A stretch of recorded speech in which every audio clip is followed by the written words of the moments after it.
सविताचा फोन येताच श्रेयस घाईघाईने ऑफिसमधून निघाला. सविताचा कापरा आवाज अजूनही त्याच्या कानात घुमत होता. आबिर, हुंदका देत ती कशी बशी बोलली. काय झालंय? आबिर पाय घसरून पडला. तुम्ही लवकर निघा. सुरुवातीचे 2 सेकंद त्याला काहीच अर्थबोध झाला नव्हता. नि मग एकदम त्याच्या मनाचा थरकाप उडाला होता. आता पुढे काय वाढून ठेवले आहे कुणास ठाऊक. समीरलाही त्याने आपल्या सोबत घेतले. 5व्या मिनिटाला त्यांची गाडी कामत हॉस्पिटलच्या दिशेने वेगात पळू लागली. आताच काही सांगू शकत नाही. पुढचे 72 तास आपल्यासाठी खूप महत्त्वाचे आहेत. डॉक्टर कामत खुर्चीवर मागे रेलत शांतपणे एक एक शब्दावर जोर देत बोलले. श्रेयसने अस्वस्थपणे समीरकडे पाहिले. तोही अस्वस्थ दिसत होता. ते दोघे डॉक्टरांच्या केबिनमध्ये बसले होते. थोड्या वेळापूर्वी घाईघाईने ते हॉस्पिटलला पोहोचले होते. सविता त्यांचीच वाट पाहत होती. श्रेयस दिसताच तिचा बांध फुटला. त्याच्या गळ्यात पडून ती रडू लागली. श्रेयसने तिला कसेबसे सावरले.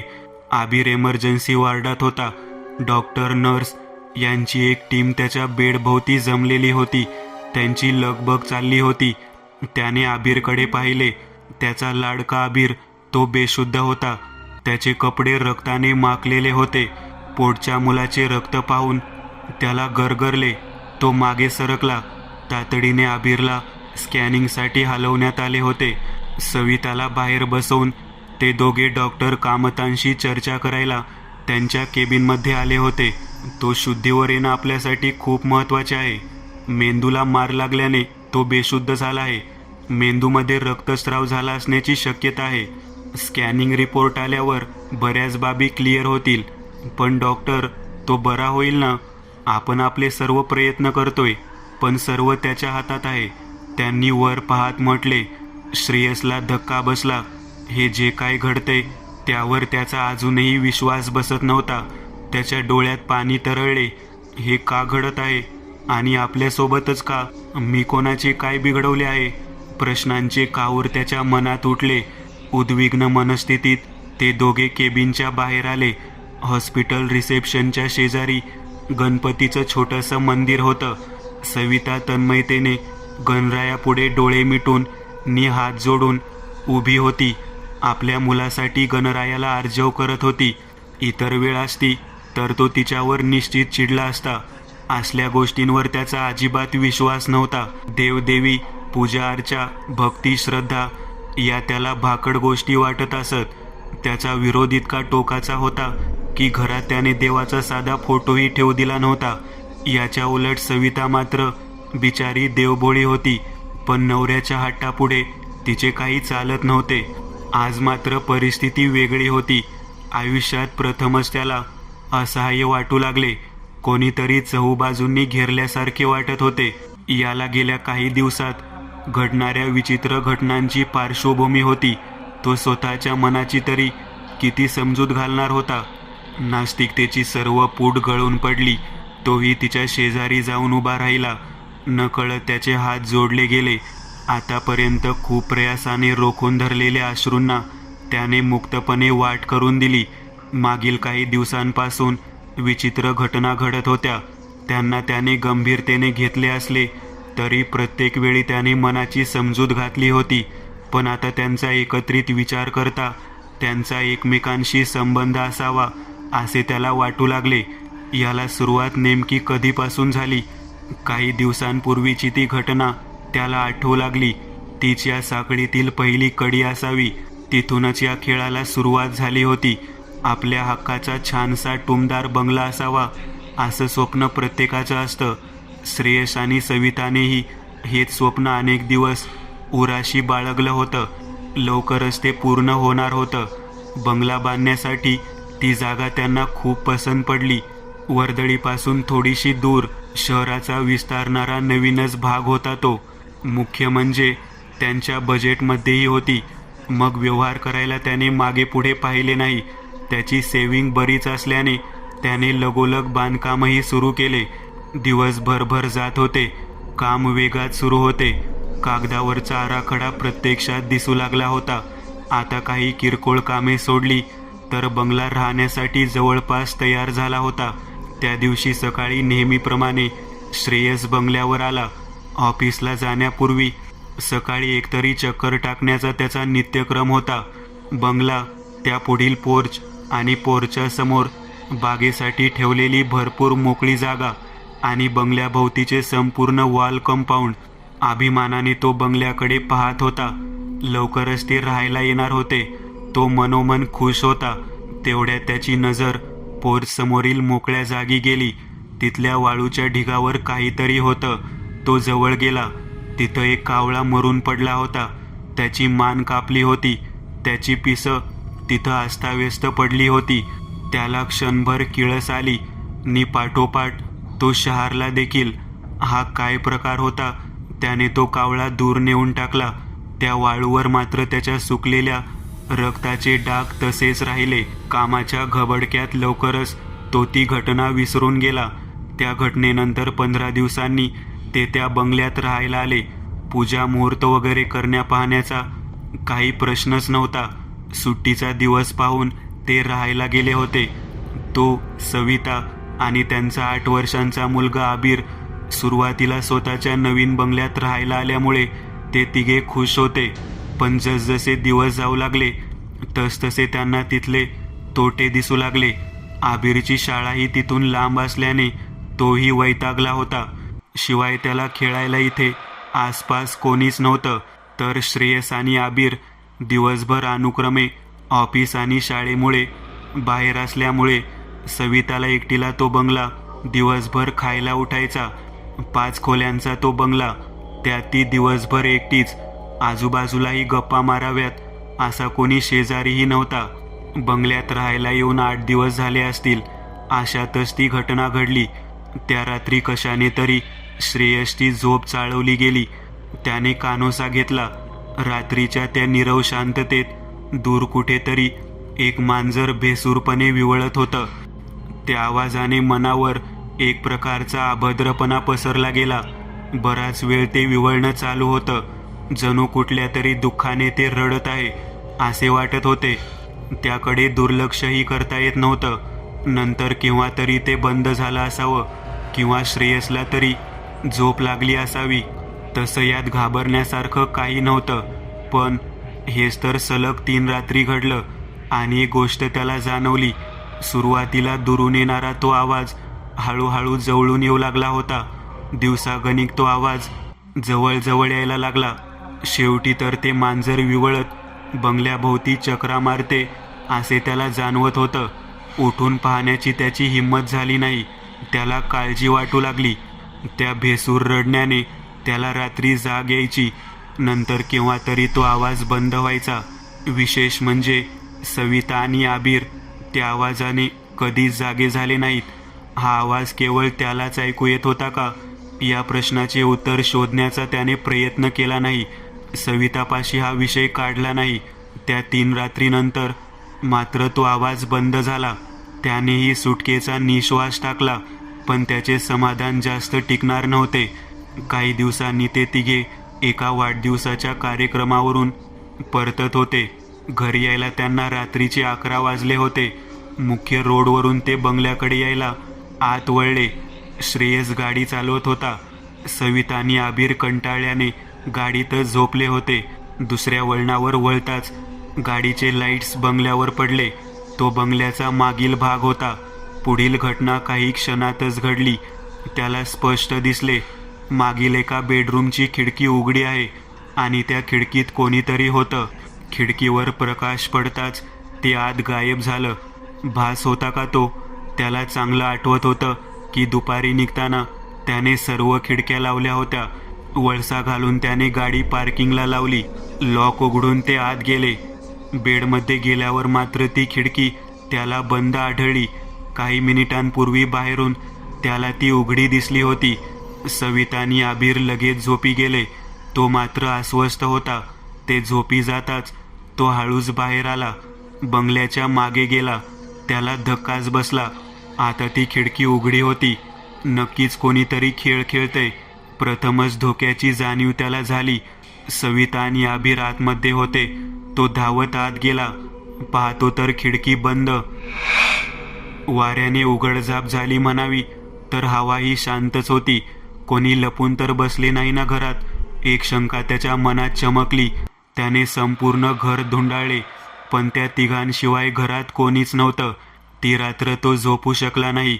दुसऱ्या दिवशी आबीर त्याच्या खोलीत एकटाच खेळण्याबरोबर खेळत होता.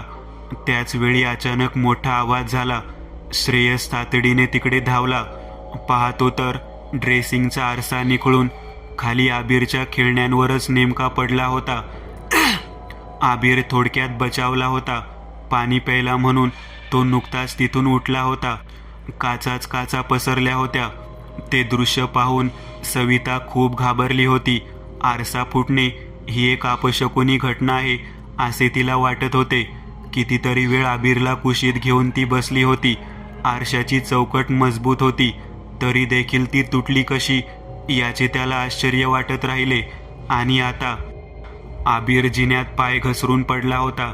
तो पडला की त्याला पाडले. त्याच्या मनात शंका होती. अपघात की घातपात? तुमच्या वास्तूत काहीतरी प्रॉब्लेम आहे. नंदनचे शब्द श्रेयसच्या कानात तीरासारखे घुसले. त्याने गोंधळून समीरकडे पाहिले. तो शांत होता. समीरच नंदनला घेऊन आला होता. आबीरच्या स्कॅनिंगचे रिपोर्ट नॉर्मल आले होते, पण अजून तो शुद्धीवर आला नव्हता. डॉक्टरचे म्हणणे होते की मेंदूला जोराचा धक्का बसल्याने असे झाले असावे, पण निश्चित उत्तर त्यांच्यापाशी नव्हते.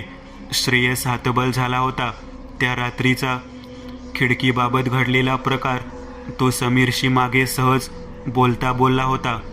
समीरने त्याला त्यावेळी नंदनची मदत घेण्याविषयी सल्ला दिला होता, पण श्रेयसला हा प्रकार तसला असेल यावर अजून विश्वास बसत नव्हता. अशा काही गोष्टीही असतात हेच त्याचे मन मानायला तयार नव्हते. अशा मार्गाचा वापर करणे त्याला पटले नव्हते, किंवा खूप घाईचे तरी वाटले होते. पण आता प्रश्न आबीरच्या जीवनाचा होता. त्याने होकार दिला. समीर नंदनला घेऊन त्याच्या बंगल्यावर आला होता. नंदन हा समीरचा मित्र होता. 12 प्राचीन विद्यांपैकी वास्तुशास्त्र नि संमोहनशास्त्रात तो पारंगत होता. त्याचबरोबर इतर विद्यांचाही त्याने अभ्यास केला होता. या क्षेत्रात त्याने बरेच नाव कमावले होते. दिवस मावळायला सुरुवात झाली होती. थोड्या वेळातच प्रकाशावर अंधार आपले राज्य पसरणार होता. यावेळी ते तिघेच तिथे होते. सविता हॉस्पिटलमध्येच होती. बंगल्याच्या गेटमधून आत प्रवेश करताच नंदन सरळ त्या मोकळ्या जागी गेला.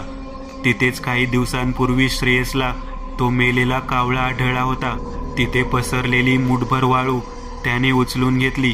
डोळे मिटून काही क्षण स्तब्ध उभा राहिला.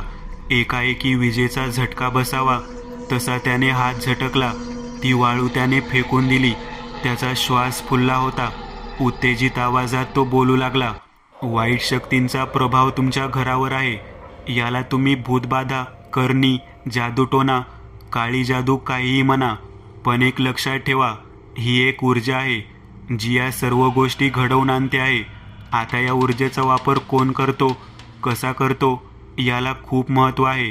त्यानुसार ती चांगली की वाईट हे ठरते. ते सुद्धा ज्याच्या त्याच्या दृष्टिकोनी संदर्भानुसार. एखाद्याच्या बाबतीत चांगली असणारी बाब ही त्याचवेळी दुसऱ्यासाठी घातकही असू शकते. त्यामुळे मी आता तुम्हाला एवढेच सांगू शकतो की तुमच्या घरात अशा ऊर्जेचा वावर आहे आणि ती तुमच्यासाठी निश्चितच चांगली नाही. अंधारलेल्या त्या वातावरणात नंदनचे शब्द घनाप्रमाणे त्याच्या मस्तकावर प्रहार करत होते. कधीकधी माणसाच्या 4 चौघांप्रमाणे सुरळीत चाललेल्या आयुष्यात अनाहूतपणे एक वळण असे येते की त्यामुळे संपूर्ण आयुष्याचे संदर्भच बदलून जातात. आतापर्यंत जपून ठेवलेल्या भावना, विश्वास यांना तडा जातो. माणसाचा प्रत्येक गोष्टीकडे पाहण्याचा दृष्टिकोन बदलून जातो. नंदनचे बोलणे ऐकून श्रेयसची तीच परिस्थिती झाली होती. मेंदू मानायला तयार नव्हता, पण मनाला समोरची परिस्थिती टाळता येत नव्हती. गेल्या काही दिवसात घडलेल्या घटनांच्या बाबत तरी त्याच्याकडे काही स्पष्टीकरण नव्हते. तुम्हाला इथं काय काय अनुभव आलेत ते सर्व आताच काही न राखता सांग. अगदी किरकोळ वाटणारी बाबसुद्धा वगळू नकोस. नंदनच्या शब्दांनी तो भानावर आला. मग त्याने त्या कावळ्याच्या घटनेपासून आतापर्यंत घडलेल्या सर्व घटना त्याला काही आडपडदा न ठेवता सांगितल्या. नंदनने कावाक्षर न बोलता शांतपणे सर्व ऐकून घेतले. शेवटी सुस्कारा सोडत नंदन बोलला, काहीतरी भयंकर जागवलं गेलं आहे आणि दिवसेंदिवस क्रमाक्रमाने त्याची ताकद वाढते आहे. पण नंदन, आम्हीच का? श्रेयसने मनातला प्रश्न विचारला. तुम्हीच का? याचे उत्तर माझ्याकडे आता नाही, पण लवकरच आपल्याला ते कळेल. नंदन, श्रेयसने हात जोडले. अगदी काकुळतीला येतो बोलला, नंदन, आम्हाला यातून सोडव, माझ्या आबिरला यातून वाचव. श्रेयसमधील बाप विनवणी करत होता. श्रेयसला अशी विनवणी करताना पाहून समीरच्या डोळ्यात पाणी आले. भल्या भल्यांना घाम फोडणारा श्रेयस आज दिनवना झाला होता. नंदनने प्रेमाने श्रेयसचा हात हातात घेतला. काळजी करू नको श्रेयस, आजपासून ही समस्या माझी आहे. या सर्वांमागे कोण आहे, त्याचा हेतू काय आहे, हे शोधून त्याचं निराकरण करण्याची जबाबदारी माझी. तू निश्चिंत राहा. नंदनचे डोळे वेगळ्याच तेजाने चमकत होते. त्याने श्रेयसचा हात हलकेच दाबला. श्रेयसला त्यामुळे खूप उभारी मिळाली. चला, आपण तुमच्या बंगल्याला एक प्रदक्षिणा घालू. बराच अंधार पडला होता, त्यामुळे मोबाईल टॉर्चच्या उजेडात ते बंगल्याच्या मागे आले. मागच्या बाजूच्या सर्व खिडक्या बंद होत्या. ते पाहून श्रेयसने सुस्कारा टाकला. तिथे येताच एक दुर्गंधीचा तीव्र भपकारा आला. सगळ्यांना मळमळलेच. काहीतरी सडले आहे. नंदनने आजूबाजूला पाहत म्हटले. वाऱ्याबरोबर येणारी ती दुर्गंधी असहनीय होती. लवकरच त्यांना दुर्गंधीचे उगमस्थान सापडले. एक काळे मांजर तिथं मरून पडले होते. कोणीतरी क्रूरपणे त्याची मान पिरगळलेली होती. नंदनने काही क्षण त्याचे निरीक्षण केले. चला इथून.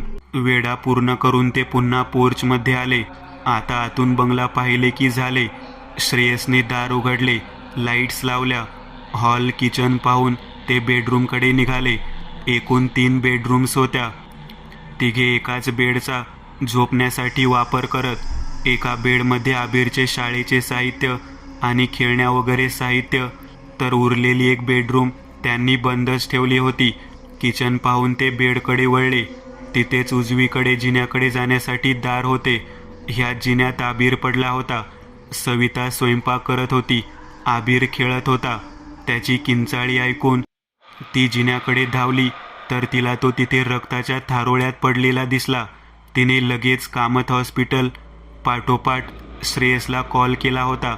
सविताने खरंच समयसूचकता दाखवली होती. आता तो जिना रिकामा होता. आबिरचे वाळलेले रक्त तिथे अजूनही होते. नंदन बारकाईने निरीक्षण करत होता. आबिरच्या बेडमध्ये आले त्यावेळी नंदनला काहीतरी जाणवले. तिथल्या कपाटाकडे वारंवार तो अस्वस्थपणे पाहत होता. श्रेयस आणि समीरच्याही ते लक्षात आले होते. त्याने श्रेयसला कपाटाचे दार उघडायला सांगितले. कपाटात 3 कप्पे होते. तिन्ही कप्पे नॉर्मल वाटत होते. विशेष असं काही दिसत नव्हतं. सर्वात वरती आबिरचे कपडे, मधल्या कप्प्यात शाळेची पुस्तके, वह्या आणि सर्वात खाली त्याच्या खेळण्या ठेवलेल्या होत्या. नंदन बारकाईने प्रत्येक कप्प्याचे निरीक्षण करत होता. शेवटी त्याला काहीतरी सापडले असावे. घाईघाईने त्याने कपाटाचे दार लावले. खिशातून एक पातळ धागा काढला आणि त्या कपाटाच्या दाराला बांधला. नंतर जवळच्या पिशवीतील पिवळी मोहरी, गुळ कापूर, गाईचे तूप यापासून त्याने धूप तयार केला. शेणाच्या गौरीच्या साह्याने पेटवला. श्रेयस आणि समीर तो काय करतोय ते पाहत होते. काय चाललंय ते त्यांना कळत नव्हतं. नंदनने मानेने चला म्हणून खून केली. ते हॉलमध्ये परत आले. श्रेयस, तू अजूनही मला खरे सांगितलेले नाही. काहीतरी तू लपवतो आहेस. नंदनच्या शब्दांनी श्रेयस गोंधळला. समीरही गोंधळला. श्रेयसला काही सुचेना. त्याने तर सर्व सांगितले होते. श्रेयस, मी आधीच तुला सगळं सांग म्हटलं होतो. मला सगळं सांग.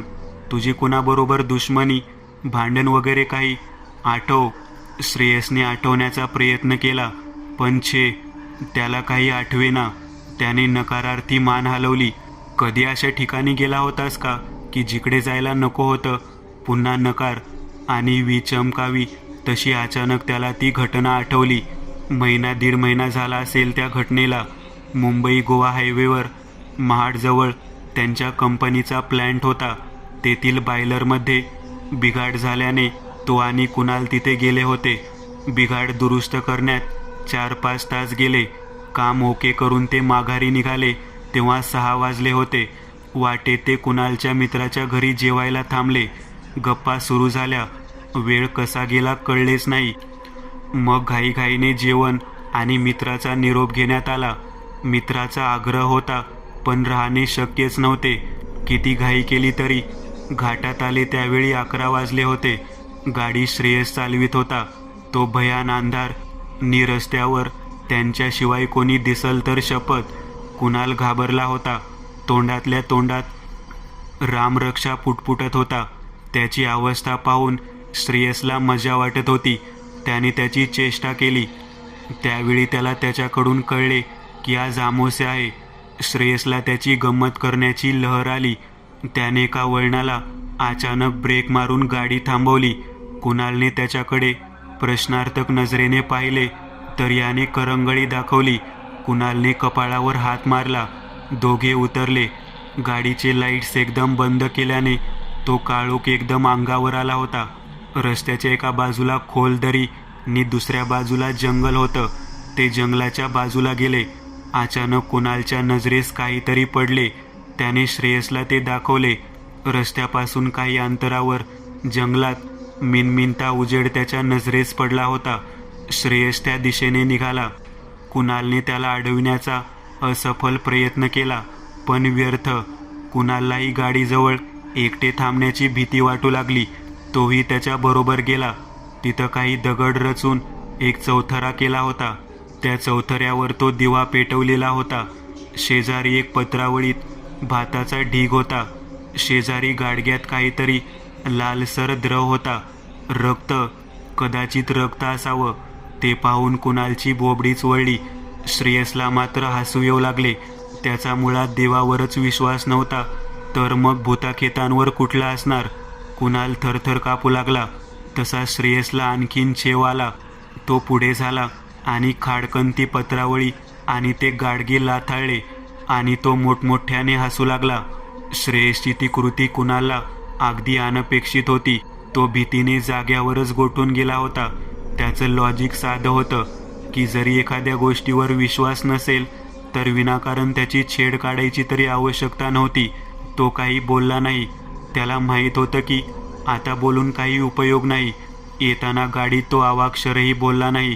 श्रेयसलाही नंतर आपण उगाच ती कृती केली असे वाटू लागले. पण आता पश्चाताप करून काहीच उपयोग नव्हता. जे झालं ते बदलता येणार नव्हतं. आता ती घटना आठवताना त्याला त्यावेळची आपली ती कृती आपल्या मुलाच्या जीवावर उठेल असे कधीच वाटले नव्हते. त्यानंतर दुसऱ्या दिवशीच त्या मेलेल्या कावळ्याची ती घटना घडली होती. या 2 घटनांचा एकमेकांशी काही संबंध असेल असे त्याला स्वप्नातही वाटले नव्हते. श्रेयस, अनाहूतपणे तू खूप मोठी चूक करून बसला आहेस. आता आपल्याला तातडीने काही गोष्टी करायला पाहिजेत. ताबडतोब आपल्याला त्या ठिकाणी जावे लागेल. आत्ताच्या आता. बंगल्यातील एकाकीपणा तिला खायला उठत होता. नवीन बंगल्यातील नव्या नवलाईचे दिवस संपले होते. श्रेयसनी आबीर गेल्यावर उरलेला दिवस काढायचे तिच्या जीवावर यायचे. त्यातच तिला त्या बंगल्यात भास व्हायला लागले होते. नवीन घर असले तरी तिथे तिला कधीच प्रसन्न वाटले नव्हते. कायमच एक प्रकारची उदासी साचलेली असायची. श्रेयसशी मात्र या विषयावर बोलणे तिने टाळले. तिला त्याचा स्वभाव माहिती होता. रात्री ऐकू येणारे मांजराचे ते विवळणे तिला एक अपशकुन वाटत होता. अशातच त्या दिवशी तो आरसा फुटला. आबीर थोडक्यात वाचला होता. त्या प्रकाराने ती हादरून गेली होती. कितीतरी वेळ आबीरला कुशीत घट्ट धरून बसली होती. श्रेयसही अलीकडे खूपच तणावात असल्यासारखा वाटत होता. येणारा एक दिवस अनिश्चिततेत चालला होता. काल दुपारी काम आटोपून तिने नुकतेच अंग टाकले होते. त्यावेळी बाहेरून तिला आवाज आला, जय गुरुदेव दत्त. ती बाहेर आली. बाहेर एक वयोवृद्ध बाबा दिसत होते. त्यांची पांढरे शुभ्र केस नि दाढी, ते तेजस्वी बोलके डोळे सेम तिच्या आजोबांसारखे. आजोबांच्या आठवणीने तिच्या डोळ्यात पाणी आले. बाई भिक्षा वाढ. त्यांच्या खणखणीत आवाजाने ती भानावर आली. तिने त्यांना पीठ घातले प्रसन्न होऊन बाबा निघाले. जाता जाता बोलले, पोरी, तुझ्या घरात मला देवाचा वास आढळला नाही. देव आहे की नाही या वादात मला जायचे नाही. केवळ देवाच्या मातीची मूर्तीने काय फरक पडणार आहे असा प्रश्न पडणे साहजिकच आहे. पण लक्षात ठेव पोरी, मूर्ती महत्त्वाची नाही, तर त्या मूर्तीवर आपण ठेवलेला विश्वास, आपली श्रद्धा, आस्था, पूजा, प्रार्थना यांचा एकत्रित परिणाम एका सकारात्मक ऊर्जेत होतो. मूर्ती हे त्या ऊर्जेचे केवळ माध्यम आहे. काळजी करू नको, सगळं ठीक होईल. हा धागा तुझ्या मुलाच्या गळ्यात बांध आणि एक लक्षात ठेव, आईची माया, वात्सल्य, विश्वास यासारखी दुसरी शक्ती जगात नाही. त्यांनी त्यांच्या झोळीतून एक धागा तिच्या हातात ठेवला नि ते निघून गेले. कितीतरी वेळ ती तशीच स्तब्ध बसून विचार करत राहिली. बाबांनी फक्त आबिरचाच उल्लेख केला होता. त्याला काही धोका होता का? तिला खंबीर व्हावे लागणार होते. काल रात्री झोपण्यापूर्वी तिने तो धागा आबिरच्या गळ्यात बांधला होता. श्रेयसला तो चिडेल म्हणून तिने त्यावेळी सांगितले नव्हते. आज सकाळी आबिरच्या किंचाळीने बंगला हादरला होता. जिन्यात आबिर रक्ताच्या थारोळ्यात पडला होता. तिने न डगमगता पुढील कृती केल्या होत्या. त्या धाग्यामुळेच आबिर वाचला होता का? श्रेयसला पहिल्यांदा देवापुढे हात जोडताना पाहून तिला खूप गलबलून आले होते. तिने ते तेजस्वी बाबा आणि त्या धाग्याविषयी त्याला सांगितले. तिला वाटत असलेली भीतीही बोलून दाखवली. श्रेयसच्या मनातही तेच विचार घोळत होते. त्यामुळे त्याने समीरकडे नंदनला निरोप दिला होता. समीर त्याला घेऊन येणार होता. श्रेयसने तिला नंदनबाबत सांगितले. नंदनला घेऊन तो बंगल्यावर जाणार होता. इतके दिवस तिला वाटत असणारी भीती त्यालाही वाटत होती. हे पाहून तिला हायसं वाटलं. आबिरच्या स्कॅनिंगचे रिपोर्ट नॉर्मल आल्याने तिचा विश्वास वाढला होता. नंदनच्या बोलण्यावरून त्यांना प्रसंगाचे गांभीर्य समजले. मग त्यांनी वेळ दवडला नाही.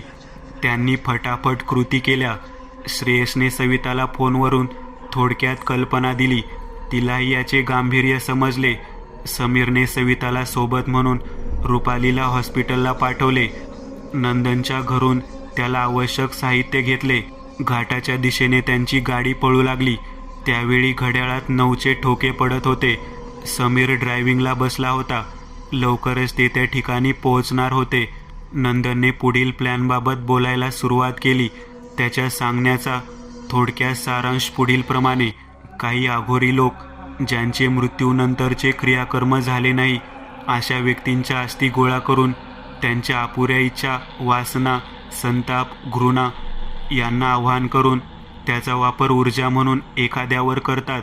यालाच आपण भूतबाधा, पछाडणे वगैरे म्हणतो. असाच तो एक विधी होता जो श्रेयसने अनाहूतपणे लाथाडला होता. त्यामुळे ती नकारात्मक ऊर्जा खवळली होती. ज्याने तो विधी केला त्याचा पहिला घास तिने घेतला असावा आणि आता ती श्रेयसच्या मागे लागली होती. त्याने रक्ताचे गाडगे लाथाडले, पण त्यातील काही रक्त त्याच्या बुटाला लागले होते. त्या रक्ताच्या वासावरून त्याचा माग काढणे अवघड नव्हते. त्याचा बंगला त्या शक्तीसाठी उपयुक्त ठरला. वास्तू बांधण्यासाठी वापरले गेलेले पदार्थ त्यांच्याबरोबर अतृप्त इच्छा, वासनाही घेऊन येत असतात. त्यांची शांती करणे गरजेचे आहे, नाहीतर आघोरी शक्ती अशा वास्तूचा ताबा लगेच घेतात. इथंही तेच झालं होतं. तो कावळा मरणे या ऊर्जेचे दर्शक होते. विवळणारी मांजरही तेच दर्शवित होती. नंतर त्या मांजरीचाही बळी गेला. आबिर हे तिचे पहिले सॉफ्ट टार्गेट होते. त्यातून तिची ताकद वाढणार होती. त्यासाठी तिने आबिरचा बाहुला निवडला होता. त्या ऊर्जेमुळे त्या अचेतन बाहुल्यामध्ये चेतना निर्माण झाली होती. 2 फुटी तो बाहुला धोकादायक बनला होता. खिडकीची उघडझाप करण्याचे काम त्यानेच केले होते. तो बाहुला सतत आबिर बरोबर असायचा. अशा ऊर्जेला आरशाचे वावडे असते. म्हणून आबिर पाणी प्यायला उठला असता त्या बाहुल्याने तो आरसा फोडला. आरसा फुटणे म्हणूनच अपशकुनी मानतात. तो आबिरवरील हल्ला नव्हता. तो बाहुला योग्य संधीची वाट बघत होता. ती संधी त्याला आज मिळाली होती. पण त्या धाग्याने आबिर वाचला होता. तो धागा सविताने आईच्या ममतेने आणि विश्वासाने तो बांधला होता. आईचं वात्सल्य, विश्वासाच्या शक्तीपुढे त्या शक्ती काही काळापुरत्या गलित गात्र झाल्या होत्या, पण लवकरच त्या पुन्हा पूर्ण शक्तीनिशी हल्ला करण्याची शक्यता होती. भाऊला केवळ माध्यम आहे, त्याला नष्ट केले असते तरी त्या शक्ती नष्ट झाल्या नसत्या. उलट त्या जागरूक होऊन दुसऱ्या माध्यमातून आल्या असत्या. त्यामुळे नंदनने अभिमांत्रित धाग्याच्या साह्याने त्या बाहुल्याला बंदिस्त केले होते. त्याच्या संचारावर मर्यादा आणली होती. आता त्यांना तो दगड चौथरा शोधून त्यातील अस्थिंना अग्नी द्यायचा होता. त्यामुळे त्यांना मुक्ती मिळणार होती. हे सर्व भीतीदायक, विस्मयकारक होते. आपण किती भयंकर प्रसंगातून जात याची जाणीव होताच श्रेयसच्या अंगावर काटा उभा राहिला. त्याचवेळी त्याचा फोन वाजला. सविता पलीकडून बोलत होती. त्याने कानाला फोन लावला. त्याला कसला तरी धक्का बसला होता, कारण मोबाईल त्याच्या हातातून गळून पडला होता. रुपाली हॉस्पिटलमध्ये आली होती. तिला पाहून सविताला खूप बरे वाटले. सकाळी खूप घाई गडबडीने ती हॉस्पिटलला आली होती. काही कपडे, उपयोगी वस्तू आणाव्यात असे तिला वाटले. तिने रुपालीला अबीरजवळ बसवले आणि तिच्या स्कूटीची चावी घेतली. बंगल्याच्या जवळ आली तेव्हा तिच्या घड्याळात 10:30 वाजून गेले होते. अंधारात बुडालेला आपलंच घर पाहून ती जराशी घाबरली. पटकन उपयोगी वस्तू बॅगेत भरून निघावे असे तिने मनाशी ठरवले. ती बंगल्यात आली. नंदनने लावलेल्या धुपाचा मंद सुवासाने तिला बरं वाटलं. ती बेडरूमकडे वळली. वाटेत जिना तिने तिथे डोकावले. काहीच नव्हते. तिला काहीतरी आठवले. पुन्हा पाहिले. काहीतरी मिसिंग आहे. काय? हां, आठवलं. तो बाहुला इथं जिन्यात पडला होता की कुठे गेला? कदाचित श्रेयसने उचलून कपाटात ठेवला असावा. ती कपाटाकडे गेली. खाडकन दरवाजा उघडला. काहीतरी तुटले असे तिला वाटले. खालच्या कप्प्यात तो बाहुला होता. त्याचा नेहमीच तो हसरा चेहरा आता तिला भीतीदायक वाटू लागला. तो इथे कसा आला? श्रेयसला विचारले पाहिजे.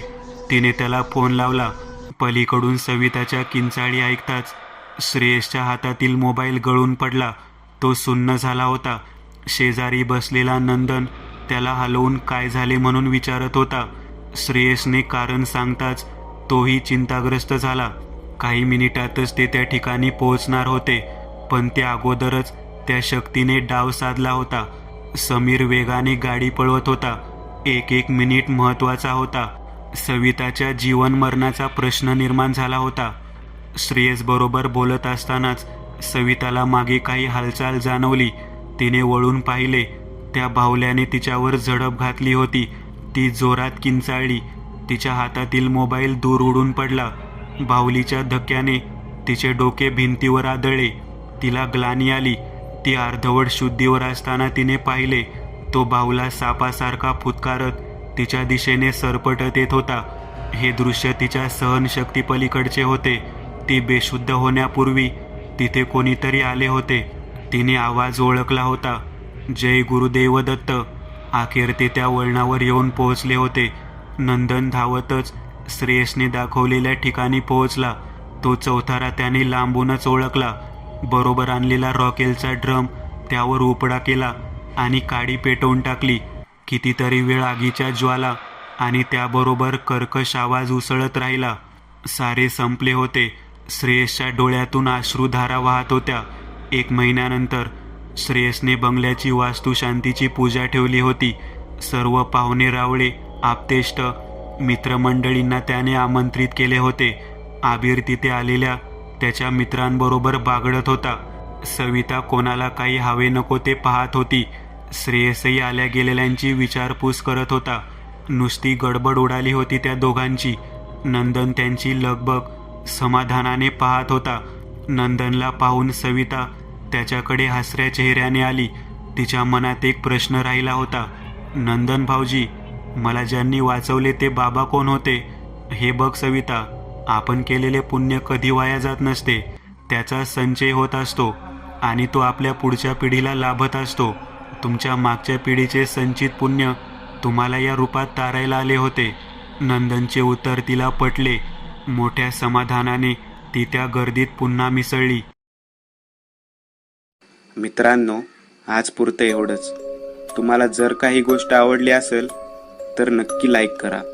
तुमच्यापैकी बरेचसे जण व्हिडिओ लाईक न करताच पळून जातात, पण हा जर व्हिडिओ तुम्ही लाईक केला तर मला जरा बरं वाटेल आणि असेच भारी भारी व्हिडिओ बनवायची माझ्यात एनर्जी येईल. त्यामुळे नक्की लाईक करा आणि अजूनही कोणी या चॅनलला सबस्क्राईब केलेलं नसाल तर लगेच सबस्क्राईब करून टाका आणि बाजूची घंटी ती मात्र दाबायला विसरू नका. देवाची घंटी आहे ती. चला तर मग पुन्हा भेटूया अशीच एक आगळी वेगळी गोष्ट घेऊन पुढच्या